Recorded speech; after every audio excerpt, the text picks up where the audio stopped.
paz en el nombre de nuestro Padre y de nuestro Señor Jesucristo, en el poder y guía de su Espíritu Santo, a los hijos de Dios en todas las naciones, aquellos que por medio de la fe únicamente han puesto su confianza en el sacrificio de Cristo en la cruz del Calvario como medio para el perdón de nuestros pecados y salvación de nuestras almas.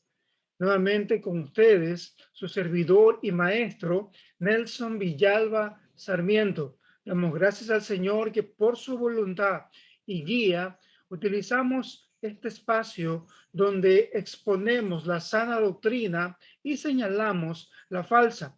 En esta ocasión quisiera hablarles acerca del tema cristianos que no van al cielo. Dentro de la historia de la iglesia, desde los inicios, inclusive del ministerio de Jesús, encontramos ejemplos muy prácticos de personas que estuvieron muy cerca a él, pero reaccionaron y tuvieron un destino diferente en relación a la actitud que ellos depositaron en Jesús, a la actitud y su fe que depositaron en Jesús. Puede ser el tema un poco contradictorio, pero hay experiencias contradictorias dentro de la historia de la iglesia. Exclusivamente Pedro y Judas, cada uno tuvieron un encuentro muy cercano con Jesús, con la persona de Jesús. Los dos recibieron de parte del Señor un llamamiento muy específico y muy especial. Fueron apóstoles del Señor. Y los dos recibieron, junto con los demás, eh, poderes que pudieron ser utilizados en diferentes momentos, como el hecho de expulsar demonios y sanar enfermedades. Pedro y Judas reaccionaron en forma totalmente diferente, aunque sus acciones fueron la una mayor que la otra, o si se podría decir peor que la otra. Pero al final tuvieron reacciones diferentes en relación con su destino, porque tomaron decisiones que marcaron sus vidas. Pedro pudo tomar al final de haber negado al Señor de una manera tan trágica, tan difícil, tan terrible al Señor, inclusive lo llegó a maldecir. Al final de todo, él pudo tomar una decisión que fue mejor para él y que marcó totalmente su vida y totalmente su ministerio. La acción que tomó Pedro al decir inclusive a Jesús es totalmente mayor a la acción de traición de Judas.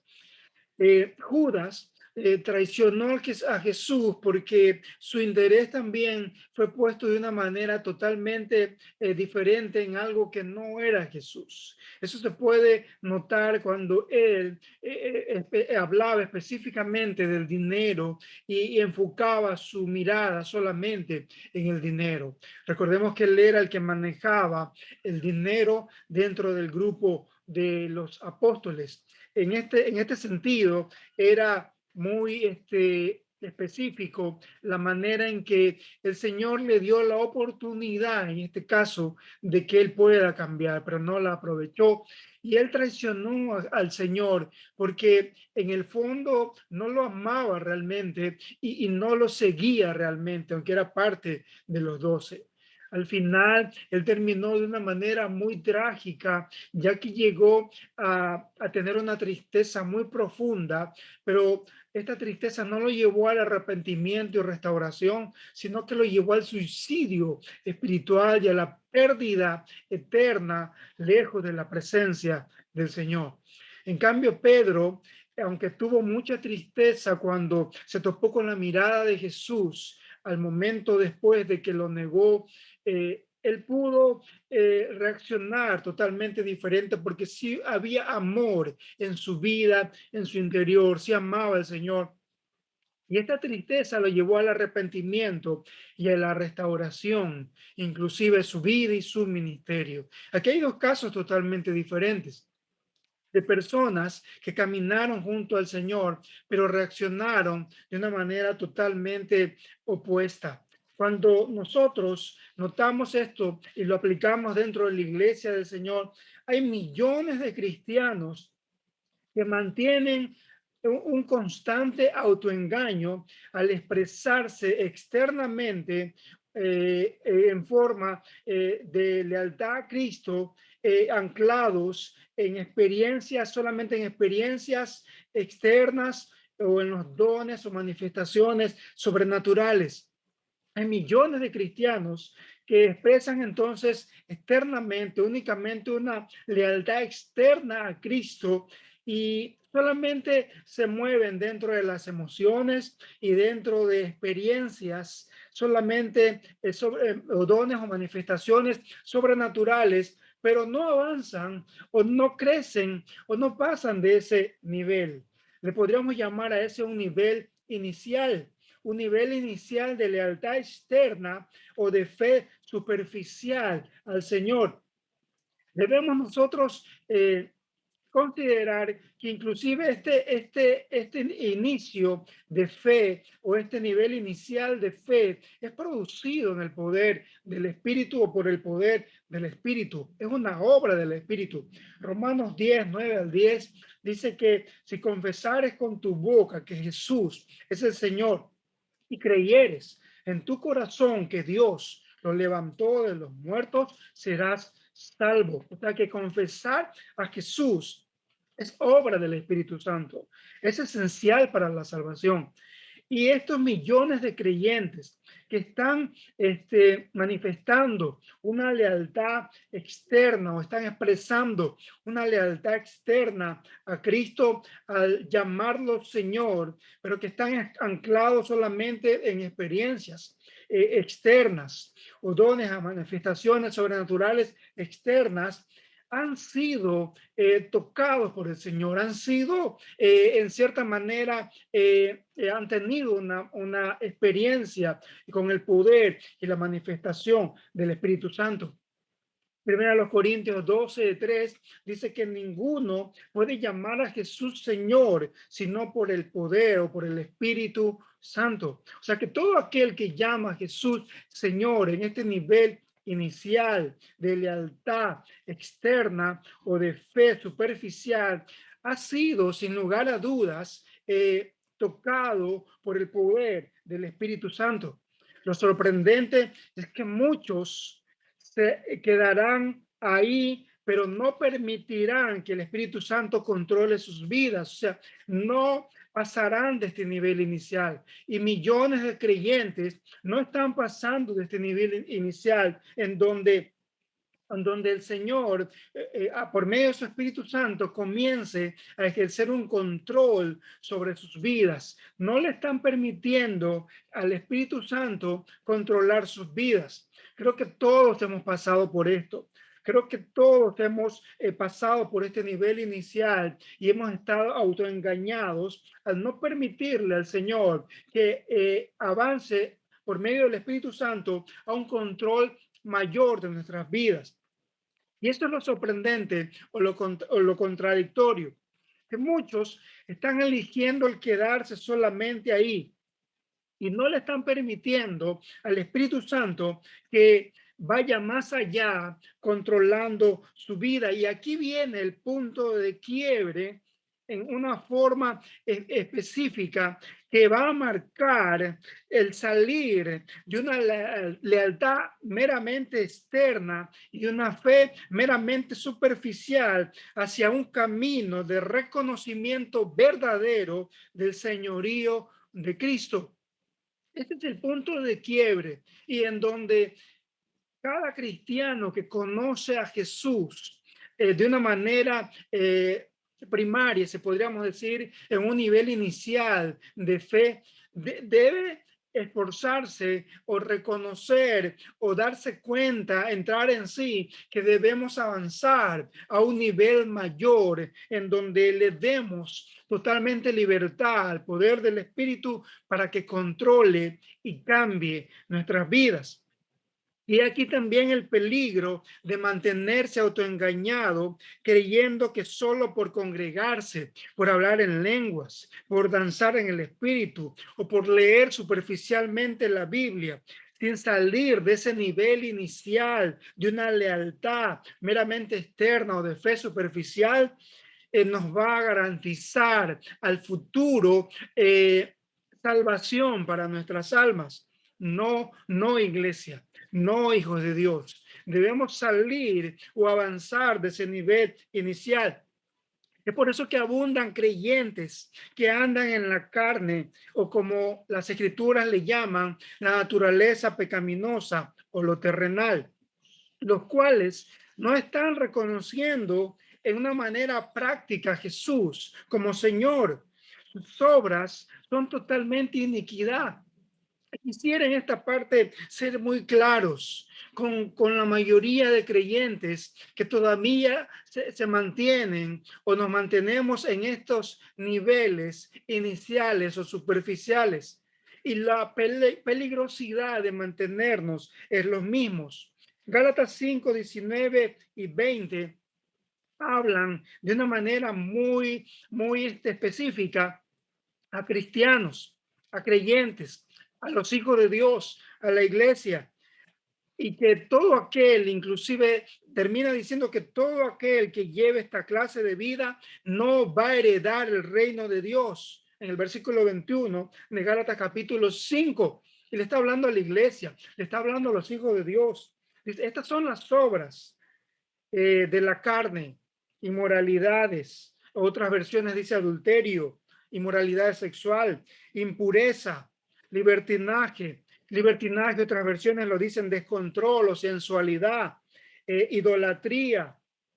Otras versiones también hablan de la idolatría como avaricia, brujería o hechicería, odios, enemistades, discordia, pleitos, celos, iras, enojos, rencores, rivalidades egoístas, peleas, disensiones, sectarismos, herejías o divisiones, envidias, borracheras, orgías.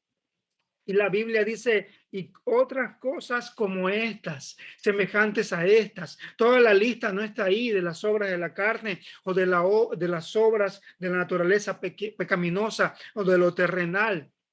Pero quiero recalcar a creyentes a los cuales fue escrita esta porción de las Escrituras, que si nos mantenemos en este nivel inicial y mantenemos este tipo de prácticas, no vamos a heredar el reino de Dios, según el versículo 21. Esto es entonces el peligro de mantenerse en ese nivel inicial, el peligro de mantenerse dentro de esos rangos de vida. Es por eso que Pablo en Colosenses capítulo 3, versículo 5 al versículo 8, 7, 8, manda, ya no pide de favor, manda y manda a los cristianos, a los hijos de Dios. ¿Por qué manda esto? Porque él sabía que por el poder del Espíritu el creyente puede salir de un autoengaño, puede reconocer en su vida el error que existe, el mal que existe, y puede salir de ese nivel y avanzar en el poder del Espíritu a un nivel mayor, en donde se va a reconocer realmente el señorío de Cristo. Pablo manda en este texto a los creyentes, manda a que salgan de lo superficial, salgan de andar en la carne, salgan de lo externo, eligiendo un acto decisivo y continuo, disciplinado, de obediencia al Señor y su palabra. Dice así, ¿no? Haced morir lo terrenal en vosotros. Otras versiones dice, sacar el mal de vuestras vidas. El mal o el hacer morir no lo va a hacer el Señor. No lo va a hacer, no va a ser cuando el Señor trate conmigo. Ya el Señor ha tratado contigo, conmigo, y nos deja esa decisión de obediencia disciplinada a la iglesia y a los hijos de Dios en el poder de su espíritu. Haced morir lo terrenal en vosotros o lo mundano en vosotros, sacar el mal de vosotros. Y comienza a dar nuevamente la lista que ya leímos, que es muy parecida: fornicación, impureza, pasiones desordenadas, malos deseos y avaricia o amontonar dinero, que es lo mismo que idolatría. Y dice, sáquenlo ustedes. No dicen, esperen que el Señor trate con sus vidas o esperen que el Señor lo haga. No, sino ustedes háganlo, iglesia de Cristo, hijos de Dios. Ustedes, nosotros tenemos el poder de hacerlo, de vivir una vida con un acto disciplinado de obediencia y continua, decisiva, de obediencia al Señor y su palabra. Ahora, vivir en la carne es también una decisión continua de obediencia contraria a la voluntad de Dios. Y esa elección la están haciendo millones de cristianos. Una obediencia totalmente contraria, viviendo en la carne y no en el espíritu. Y eso es lo peligroso, porque al final van a sufrir pérdida eterna y espiritual. Romanos 6, 12 al 14 dice, no dejen que el pecado domine en vuestro cuerpo mortal. No lo obedezcan. El pecado, la carne, lo terrenal, lo mundano necesita nuestra obediencia. Asimismo como el vivir para Dios necesita nuestra obediencia. O sea, depende de nosotros. No lo obedezcan siguiendo sus malos deseos. No entreguen ninguna parte de su cuerpo al pecado para que se convierta en instrumento del mal.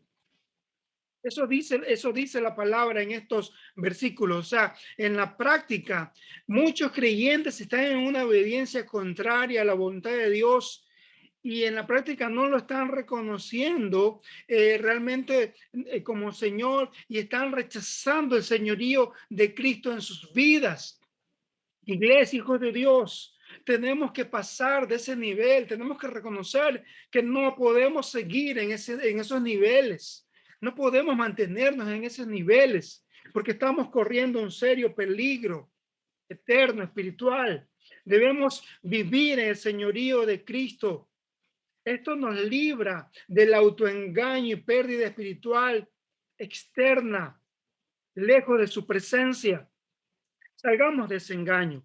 O sea, debemos a la par de expresar lealtad, que es la forma inicial en que iniciamos todos al Señor, anclarnos, dejar de anclarnos en experiencias meramente emocionales y superficiales y avanzar a una guía permanente del Espíritu Santo, porque eso es reconocer el señorío de Cristo. Romanos 8, capítulo 13 al 14, dice que así que, hermanos, amados hermanos, ustedes no están obligados a hacer lo que la vieja naturaleza les dice. Si lo siguen haciendo, perecerán. Es muy claro lo que dice ahí. Pero si mediante el poder del Espíritu hacen morir la naturaleza pecaminosa y sus obras, vivirán. Los hijos de Dios son los que se dejan conducir por el Espíritu de Dios. Romanos 8, versículos 13 al 14. En otras versiones dice, los hijos de Dios son los que se dejan guiar por el Espíritu de Dios. O sea que aclara quién es un hijo de Dios. ¿Te estás dejando guiar por el Espíritu de Dios o por la carne? Esto solo lo lograremos en el poder del Espíritu Santo, no con prohibiciones carnales, no con preceptos, normas o enseñanzas humanas donde se prohíben muchas cosas. No hagas esto, deja hacerlo de acá, no te pongas lo de allá. Son preceptos que quizás mostrarán algún nivel de lealtad, pero no tienen ningún valor contra los apetitos de la naturaleza pecaminosa y caída. O sea, no sirven tales prohibiciones, preceptos o normas para detener las obras de la carne. No sirven para nada. sino que el poder del Espíritu Santo o en el poder del Espíritu Santo y vamos a poder avanzar. Ahora, la transformación de la vida y carácter por el poder del Espíritu Santo realmente es una manifestación del señorío de Cristo en nuestras vidas. Cuando se habla de una transformación de vida o de carácter, estamos hablando o es lo mismo que hablar del fruto del Espíritu Santo. Gálatas capítulo 5, versículos 22 al 23, dice que en cambio el Espíritu de Dios nos hace amar a los demás, nos hace estar siempre alegres, vivir en paz con todos, nos hace ser pacientes y amables y tratar bien a los demás, a tener confianza en Dios, a ser humildes y saber controlar, o sea, el dominio propio de sí mismo, nuestros malos deseos. No hay ley que esté en contra de todo esto. Gálatas 5, 22, 23 en su versión TLA. Eso es el fruto del Espíritu Santo. Debemos nosotros avanzar de un nivel inicial, de una fe superficial, a un nivel de guía constante del Espíritu Santo. No nos engañemos, iglesia. No nos autoengañemos, hijos de Dios. Si no amas a los demás, si no estás siempre alegre, si no vives en paz con todos, si no eres paciente, si no eres amable y no tratas bien a los demás, no estás en el Espíritu, estás en la carne, estamos en la carne. No te engañes. Y eso, en eso estamos o estás corriendo un serio peligro de perder espiritualmente, eternamente, lejos de la presencia del Señor. Sin carácter, sin el fruto del Espíritu Santo, que viene a ser la manifestación real de un reconocimiento del señorío de Cristo, hagamos de lo que hagamos, seremos solo metal con un sonido extraño. Hagamos lo que hagamos, será lo mismo que nada. Hagamos lo que hagamos, será lo mismo o no servirá para nada. Según 1 Corintios capítulo 13, versículo 1 al versículo 3, no servirá para nada si no tenemos ese avance en nuestras vidas de un reconocimiento del señorío de Cristo. Hagamos lo que hagamos. Así hagamos manifestaciones o tengamos manifestaciones poderosas en el Espíritu Santo y no hay carácter o fruto del Espíritu. Hagamos lo que hagamos, seremos metal con un sonido extraño, seco y que estorba. No será lo mismo que nada, no servirá para nada. Iglesia, Jesús es realmente el Señor o el maestro o el dueño o amo de nuestras vidas. Eso es lo que significa Señor, en otras palabras. Recordemos que inicialmente Señor era tomado de esta manera, o eso es lo que significa. En el Antiguo Testamento habían tres expresiones para nombrar a Dios. Recordemos que Dios no es un nombre, pero se le decía Elohim, Jehová o Yahvé y Adonai.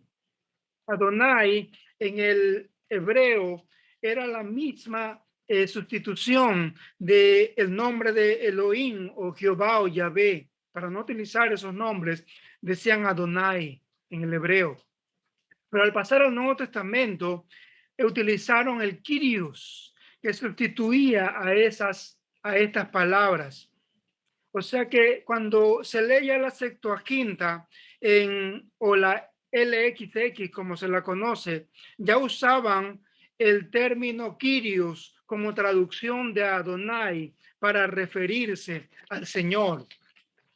Y eso quiere decir el dueño, amo, maestro absoluto de mi vida.